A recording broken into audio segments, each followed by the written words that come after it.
Joining me now is Frank Basa from Canada Cobalt Works. At least that's what you're called for now. Yeah? Yeah.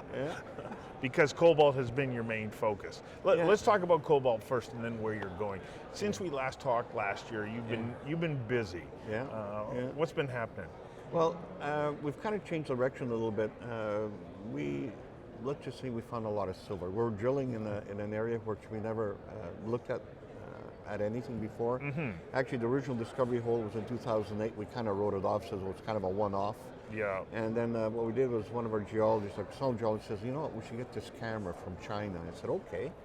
So anyways, we got this camera from China, $26,000 later. It takes a picture, black and white, and kind of gave us the orientation of this silver structure. So I said, okay, let's wedge off this hole.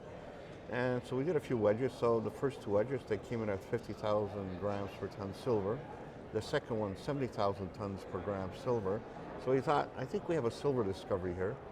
So we're expanding on that. Well, which wouldn't be too unusual, considering the area was initially mined for silver going back decades ago. Yeah, originally, actually, the town is called Cobalt. The primary metal still is cobalt. Right. But the old timers threw the cobalt away and only focused on the silver.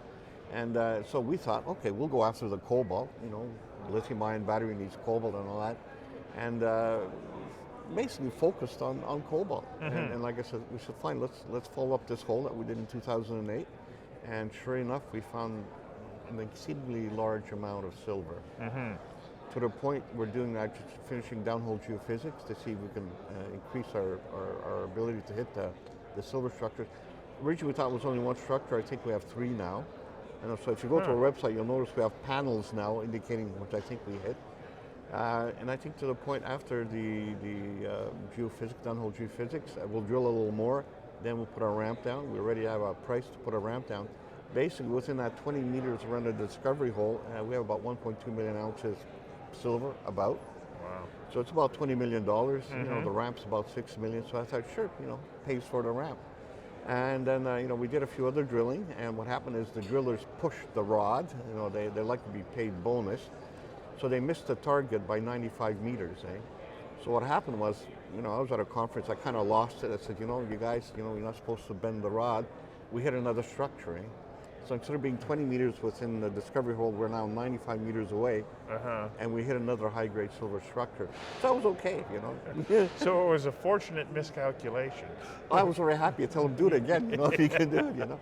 It was kind of surprising. It was kind of, you know, it was all by, you know, by chance. It wasn't that. And they bent it. Of course, you know, the paid bonus was very cold, so they really pushed it. Yeah. And and they hit another structure, which, you know, right now we're really encouraged, really enthusiastic. Plus, we also have a lot of cobalt, nickel, copper, and then gold showed up, which and we never. then gold showed up. Yeah. What a nice thing to be able to say. And then gold showed up. And then we have another discovery, which we kind of hit last year. It hit a lot of gold, and just the geology isn't for that type of mineralogy. And what happened was, you know, we hit like 15 grams over a meter, which we hit a vein. Yep. And we never had anything like that in that area. So we just put a news release out on that actually on Monday. Yeah. Indicating, because we're really kind of concerned that there's some contamination, you know, that something got, there shouldn't be any gold there at all. So we hit it a few times. So you hit it a few times, so you confirmed that there is the presence of gold. Yeah, which, you know, we're still trying to figure out why it's there. You know, it shouldn't be there, but it's there. So you've had a couple of happy surprises. Yeah, I mean, somebody's being kind to us, you know. Yeah. So let's come back and talk about cobalt. Where are you with cobalt? You know, confirmation of deposit. You've also got the tailings, and you've got a lab and production facility. Yeah. What we did was, like I said, since we talked last time, we kind of accelerated our program a little bit. One of the things we're fortunate enough was to pick up this facility. It's actually a former government facility. It was actually used in the camp to actually pour silver. To pour silver? Yeah, it's a complete operation. There's a ball mill, screening, and a furnace. We poured around 1,000-ounce bar just recently, proof of concept, make sure it works. So what we're trying to do is take this facility, we'll try to modify it. We're going through the process right now to actually expand on our Re2Ox process. In other words, build our Re2Ox pilot plant there to further, you know, prove the concept. Now, we originally produced cobalt sulfate on spec, on Sumitomo specs, and so we produced 200 grams. Cost us $300,000 to produce 200 grams, so now they want 10 kilos. So the lab we're using to produce 10 kilos, they wanted 10 million. I said, well, what we'll do is we'll try to figure something else out. Yeah. So hopefully this facility, we're calling it Temiskaming Testing Lab, which was originally called, the government when they had it, was originally called Temiskaming. So we'll modify to produce the larger quantities of cobalt sulfate, and usually they need that for their evaluation. So they want to see, can it meet the specs to put into a battery or whatever. So Sumitomo have been very nice to us. We also have been working with a group in Europe, in Germany, and a group in China. So the intent is to modify the facilities, short-term produce the products. The intent is to go underground. We might take a very large bulk sample from underground. We'll process it at TTL. That's what historically used to be done there, and pour a bit of silver. But it's still all considered exploration. And like I said, a lot of things happened since last time we talked, which is interesting, exciting. So not everybody has seen the interview from last year, and so they're not necessarily aware of the fact that what a unique find this is as far as cobalt production in North America. So much of cobalt is coming out of Africa. DRC, and so why is it important, especially with the sort of geopolitical events that are underway right now, China, US, and so on, is it important to have this resource here as a North American base? Yeah, the thing is, a lot of people don't know, the cobalt camp is actually quite large. It's about 180 kilometers in diameter. Yeah. In its time, there was 108 mines operating there. And actually, the main mineral is actually cobalt. The town is called Cobalt. Yeah. A geologist named it. And, everybody wants conflict-free cobalt. Conflict-free, yes. That's a critical thing. That's why we call ourselves Canada Cobalt Works. Well, we're changing that. It'll probably be Canada Silver Cobalt. There's a lot of cobalt, and there's a lot of nickel, and also some other metals showed up. Some rare earths showed up. They're really traced. So like we do multi-element. That things are showing up we never saw before. Right. So we're looking at it. We're not taking it to the point that we're looking mostly at cobalt, nickel, and copper now. Yeah. And all of a sudden gold. We're taking a look at the gold. We still can't figure out where the gold is showing up there. Well, you find yourself in an interesting position. You've got gold with the price increasing now up over $1,600. Looks like there's still going to be upward pressure on the price of gold. So of course you want to focus on that.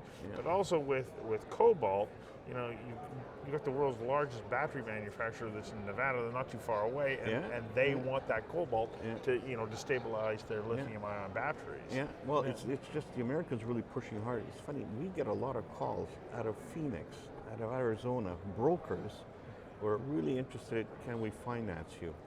And I said, where'd you get my name from? Yeah, and the Americans really want to get on the global scale. Like right now, basically 6% we were told is controlled by the Chinese. The Europeans, basically the Germans, want to also be part of the equation, and now the Americans are coming in, and they're coming in very, very aggressively. So what's your strategy going forward here over the next 18 to 24 months? Well, the thing is we like to put a pilot plant in the Retox process, so there's multiple things going on at the same time. We like to finish some more drilling in the high-grade zone, the silver zone. We like to go back into the gold zone, this gold that we seem to have hit. We like to put a ramp down. They gave us a very aggressive timeline, the contractor did, a reasonable cost. One of our consultants was on our board, actually, we call him a consultant as well, work with these people, they're a global mining company. So it could be by next year, we might be, with our permits in order, we feel that we might be able to get our permit. We might have a ramp by the time we're talking, or just starting a ramp by next year. So you're talking as though you're going to become operational rather than vend into a major. Is that what your long-term objective is? I'm trying to follow a model. I used to work for Agnico in the camp. Yeah. They had a very successful model. Paul Penn had a successful model. So basically, you know what? The model worked then. It still works now. If we can, we'll pour silver. We'll produce cobalt sulfate. And when I worked for Agnico Eagle, we produced cobalt carbonate. It actually was used for cattle feed. Apparently cattle need cobalt carbonate to absorb vitamins or whatever. Yeah. So in other words, it changed, so we modified the process. The Retox got modified to produce cobalt sulfate. So probably next year, depending how the permits work and all that, we might be, having a ramp or, building a ramp. Wow. Yeah. Pretty exciting time.